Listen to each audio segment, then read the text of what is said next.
Good morning student. आज हम लोग क्लास 10th के हिंदी पाठ्य पुस्तक गोधली भाग 2 के अध्याय 4 जिसका शीर्षक है नाखून क्यों बढ़ते हैं। पिछले वीडियो में हम लोगों ने लेखक परिचय और कुछ पैराग्राफ को पढ़ा था। आज हम शेष पैराग्राफ को पढ़ेंगे। पेज नंबर 27 का सेकेंड पैराग्राफ। कुछ हजार साल पहले मनुष्य ने नाखून को सकुमार विनोदों के लिए उपयोग में लाना शुरू किया। वत्स्यायन के कामसूत्र से पता चलता है कि आज से 2000 वर्ष पहले का भारतवासी नाखूनों के जम से संवारता था, यानी खूबसूरती से उसको संवारता था, जो आए दिन हम लोग आज आधुनिक युग में भी देख रहे हैं कि लोग नाखून शौक से बढ़ाते हैं, उससे विभिन्न प्रकार के आकार देकर काटते हैं, रंग से रंगते हैं और उसमें बहुत सारी कलाकृतियाँ भी की जाती हैं। उनके काटने की कला काफ़ी मनोरंजक बताई गई थी और काटने का कला उस समय भी अलग अलग था और इस ज़माने में भी अलग अलग है। जैसे त्रिकोण, वर्तुलाकार मतलब घुमावदार, चंद्राकार, दंतुल यानी दांत वाले आकार आदि विधि आकृतियों के नाखून उन दिनों विलासी नागरिकों के न जाने किस काम आया करते थे। उनको सिक्थक मतलब मोम, सिक्थक मतलब होता है मोम, और अलतक मतलब आलता से यत्नपूर्वक रगड़कर लाल और चिकना बनाया जाता है। आज आधुनिक युग में देखते हैं नाखून में चमक लाने के लिए, रगड़ने के लिए बहुत सारे चीज़ आ चुके हैं और विशेषकर आपको अधिक जानकारी होगी इसकी, क्या क्या उपयोग आप लोग करते हैं। गौड़ देश के लोग उन दिनों बड़े बड़े नखों को पसंद करते थे, इस लाइन को अंडरलाइन कर लेंगे। और दाक्षिणात्य लोग छोटे नखों को, जो ऑब्जेक्टिव क्वेश्चन में पूछा जा सकता है, कहाँ के लोग बड़े नाखूनों को पसंद करते थे और कहाँ के लोग छोटे नाखूनों को पसंद करते थे। अपनी अपनी रुचि देश की भी और काल भी है, लेकिन समस्त अधोगामी वृत्तियों को और नीचे खींचने वाली वस्तुओं को भारतवर्ष में मनुष्य बताया है, यह बात चाहूँ भी तो भूल नहीं सकता हूँ। मानव शरीर का अध्ययन करने वाले प्राणी विज्ञानों का निश्चित मत है कि मानव चित्त की भांति मानव शरीर में भी बहुत से अभ्यास जन्य सहज वृत्तियाँ रह गई है, दीर्घकाल तक उनकी आवश्यकता रही है। अतएव शरीर ने अपने भीतर एक ऐसा गुण पैदा कर लिया है कि ये वृत्तियाँ अनायास ही और शरीर के अनजाने में भी अपने आप काम करती हैं। नाखून बढ़ना उसमें से एक है, केश बढ़ना दूसरा, यानी नाखून बढ़ना एक अलग बात है और हमारे सिर के बाल यानी केश बढ़ना अलग बात है। दांत का दोबारा उठना तीसरी बात है, दांत अगर टूट जाता है तो फिर निकलता है, वह तीसरी बात है। पलकों का गिरना चौथी बात है और असल में सहजात वृत्तियाँ अनजान स्मृतियों को ही हम कहते हैं। हमारी भाषा में इसके उदाहरण मिलते हैं। अगर आदमी अपने शरीर की, मन की और वाक के अनायास घटने वाली वृत्तियों के विषय में विचार करे तो उसे अपने वास्तविक प्रवृत्ति पहचानने में बहुत ही सहायता मिलेगी। पर कौन सोचता है? लेकिन सही बात है, इस सब के बारे में हम लोग सोचते नहीं हैं। सोचना तो क्या, उसे इतना भी पता नहीं चलता है कि उसके भीतर नख बढ़ा लेने की जो सहज प्रवृत्ति है उसके पशुत्व का प्रमाण है। यानी जो हमारे अंदर नाखून बढ़ाने की जो प्रवृत्ति है, सहजता से हम उसको बढ़ाते हैं खूबसूरती के लिए, लेकिन हमको ये पता नहीं कि वह एक पशुत्व यानी एक पशु के समान हमारा मन है, पशुत्व का एक प्रमाण है, यानी पशु के जैसा एक प्रमाण मिलता है।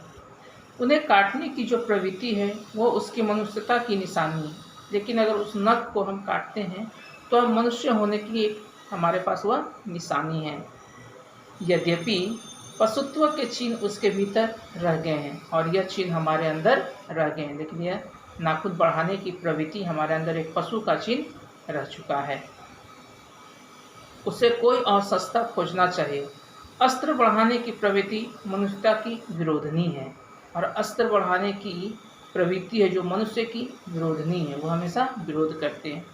जैसे अस्त्र किसको कहते हैं? जो फेंक कर चलाए जाने वाला हथियार होता है, जैसे बाण, भाला, गोला, ये सब को हम अस्त्र कहते हैं। शस्त्र जिसे हाथ से पकड़कर चलाया जाता है, बंदूक, तलवार। तो अस्त्र और शस्त्र में यही अंतर है। आगे पेज नंबर 28 में है, मेरा मन पूछता है किस ओर, मनुष्य किस ओर बढ़ रहा है। यानी लेखक का मन बार बार पूछ रहा है कि यह मनुष्य है, वह जो प्रवृत्ति है वह किस ओर बढ़ रहा है, पशुता की ओर या मनुष्यता की ओर, यानी पशुओं की विचारधारा की ओर या मनुष्य की विचारधारा की ओर, अस्त्र बढ़ाने की ओर या अस्त्र काटने की ओर। मेरा निर्बोध बालिका ने मानो मनुष्य जाति से यह प्रश्न किया है, जानते हो नाखून क्यों बढ़ते हैं? यह हमारी पशुता के अवशेष है। मैं भी पूछता हूँ, जानते हो ये अस्त्र शस्त्र क्यों बढ़ते हैं? जिस तरह हमारा नाखून एक पशुता का प्रमाण है, उसी तरह अस्त्र और शस्त्र को बढ़ावा करना आजकल हम लोग देखते हैं। एक दूसरे देश पे हमला करने के लिए एक से एक आधुनिक हथियार को खरीदते हैं, इस्तेमाल करते हैं। अपनी शक्ति को बढ़ाने के लिए एक से एक शस्त्र और अस्त्र का प्रयोग करते हैं। तो वो क्या है? वो भी एक पशुता है, वो भी एक मारने की, दूसरे पर को कष्ट पहुंचाने की एक कला है, उसके ऊपर रखे हुए हैं, वो खरीदते हैं। इसलिए आगे बोला जाता है, यह हमारी पशुता की निशानी है। अस्त्र और शस्त्र भी हमारी पशुता की ही निशानी है। भारतीय भाषा में प्रायः अंग्रेजी के इंडिपेंडेंस शब्द का समानार्थक शब्द नहीं व्यक्त होता है। 15 अगस्त को जब अंग्रेजी भाषा के पत्र इंडिपेंडेंस की घोषणा कर रहे थे, तो देसी भाषा के पत्र स्वाधीनता दिवस की चर्चा कर रहे थे। इंडिपेंडेंस का अर्थ है अधीनता या किसी की अधीनता का भाव पर स्वाधीनता शब्द का अर्थ है अपने ही अधीन रहना। अंग्रेजी में कहना हो तो सेल्फ डिफेंस कह सकते हैं। मैं भी कभी सोचता हूँ कि इतने दिनों तक अंग्रेजी के अनुवर्तिता मतलब अनुसरण करने के बाद भी भारतवर्ष इंडिपेंडेंस को अधीनता क्यों नहीं कह सका। उसने अपनी आज़ादी के जितने भी नामकरण किए, स्वतंत्रता, स्वराज्य, स्वाधीनता, उन सब में स्व का बंधन अवश्य रखा है। यह क्या संयोग की बात है या हमारी समझी परंपरा ही अनजाने में है, हमारी भाषा के द्वारा प्रकट होती रही है। मुझे प्राणी विज्ञानी की बात फिर याद आती है, सहजात वृत्ति अनजानी स्मृतियों का ही नाम है। स्वराज होने के बाद स्वभावतः ही हमारे नेता और विचारशील नागरिक सोचने लगे हैं कि इस देश को सच्चे अर्थ में सुखी कैसे बनाया जाए। हमारे देश के लोग पहली बार यह सोचते लगे हैं कि ऐसी बात नहीं है, हमारा इतिहास बहुत पुराना है। हमारे शास्त्रों में इस समस्या को नाना भाव यानी विभिन्न प्रकार के भावों और पहलुओं से विचारा गया है।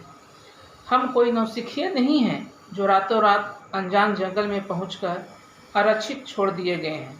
हमारी परंपरा, महिमाई, उत्तराधिकारी विपुल मतलब अत्यधिक संख्या में और संस्कार उज्जवल है। हमारे अनजाने में भी यह बात एक खास दिशा में सोचने के लिए प्रेरणा देती है, प्रेरित करती है। यह जरूर है कि परिस्थितियां बदल गई हैं, उपकरण नए हो गए हैं और उलझनों की मात्रा भी बढ़ गई है।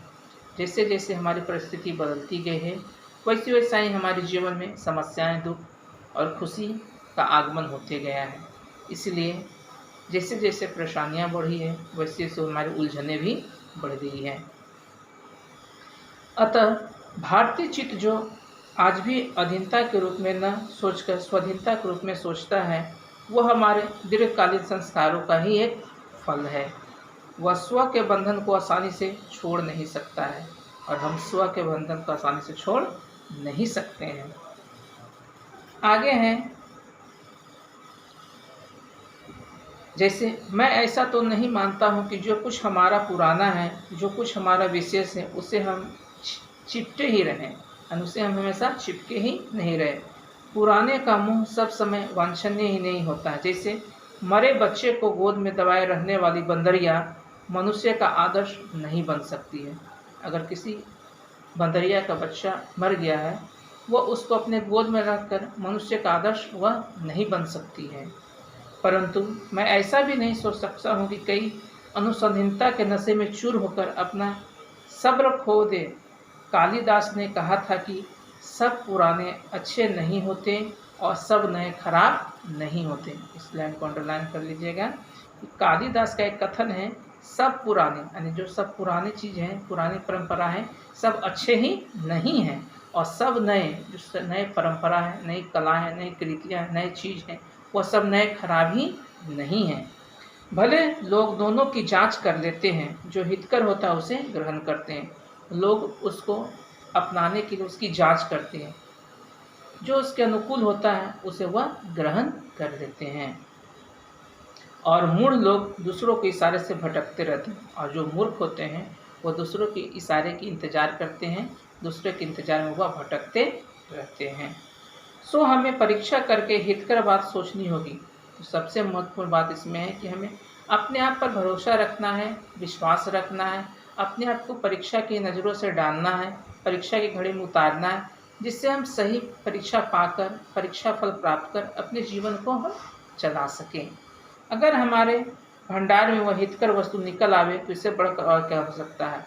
अगर उस परीक्षा फल के माध्यम से हमारे जीवन को सफल करने के लिए, आगे बढ़ने के लिए कोई हितकर चीज़ निकल के आता है तो उसे हमें ग्रहण कर लेना चाहिए।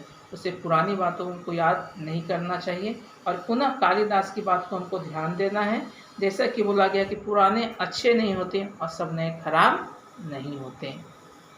आगे है, जातियाँ इस देश में अनेक आई हैं। जाति पात हमारे देश में अनेक आई है, लड़ती झगड़ती भी रहती है, फिर प्रेम पूर्वक बस भी गई है। सभ्यता की नाना सीढ़ियाँ पर खड़ी और नाना और मुख करने वाली इन जातियों के लिए एक सामान्य धर्म खोज निकाला कोई सहज बात नहीं। भारतवर्ष के ऋषियों ने अनेक प्रकार की समस्या को सुलझाने की कोशिश की थी, पर एक बात उन्हें लक्ष्य की थी, समस्त वर्णों और समस्त जातियों का एक सामान्य आदर्श भी है, वह है अपने ही बंधनों से अपने को बांधना। मनुष्य पशु से किस बात से भिन्न है, लेकिन वह फिर भी पशु से भिन्न है। उसमें संयम है, दूसरे के सुख दुख के प्रति संवेदना है, श्रद्धा है, तप है, त्याग है। पर मनुष्य के स्वयं को उद्भावित बंधन है, इसलिए मनुष्य झगड़ते हैं, लड़ते हैं, फिर पुनः वह मिलते हैं। उसमें सोचने समझने की शक्ति है, इसलिए उसे आदर्श माना जाता है। गुस्से में आकर चढ़कर दौड़ने वाली अवयवी को बुरा समझते हैं। कभी कभी गुस्सेलवश गुस्सा आने के कारण हम अप्रिय घटना को भी अंजाम दे देते हैं। इस चीज़ पर भी हमें संयम रखना है। वचन, मन और शरीर से किए गए असत्याचरण को गलत आचरण मानता है। यह किसी भी जाति या वर्ण या समुदाय का धर्म नहीं हो सकता है, यह मनुष्य मात्र का ही धर्म है।